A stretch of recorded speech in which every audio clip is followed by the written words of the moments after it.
вода круглосуточно фильтруется и поступает обратно в рыбе.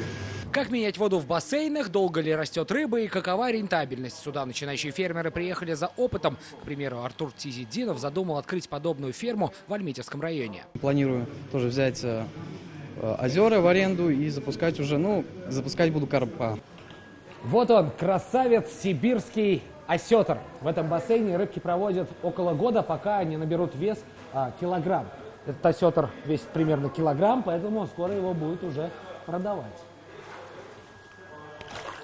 Едят рыбы исключительно немецкий корм. Российский не дотягивает по качеству, говорит руководитель хозяйства Ильнур Батаршин. Начиналось все с разведения рыбы в гараже в 2012-м, а уже сегодня она на многих прилавках крупных торговых сетей. Кластер, который еще на сегодняшний день не занят, то есть есть идеи, есть где развиваться, он назвал свои недостатки. Сложности с кормами, сложности со специалистами, с которыми можно проконсультироваться.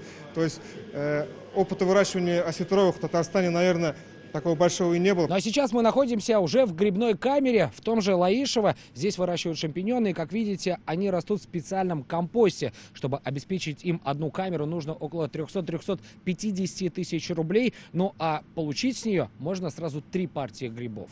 Шампиньоны в Лаишево растут уже 2 года. Они востребованы в казанских и челнинских магазинах и ресторанах. Конкуренции в этой области в республике почти нет, но это не делает бизнес легким, говорит Сергей Новиков.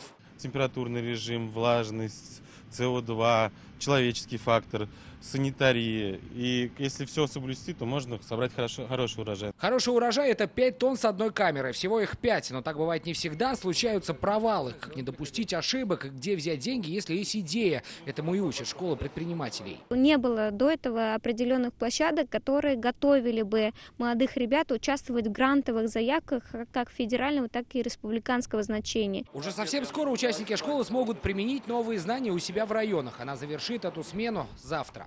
Сергей Хайдаров, Данил Филатов, ТНВ, Лаишевский район.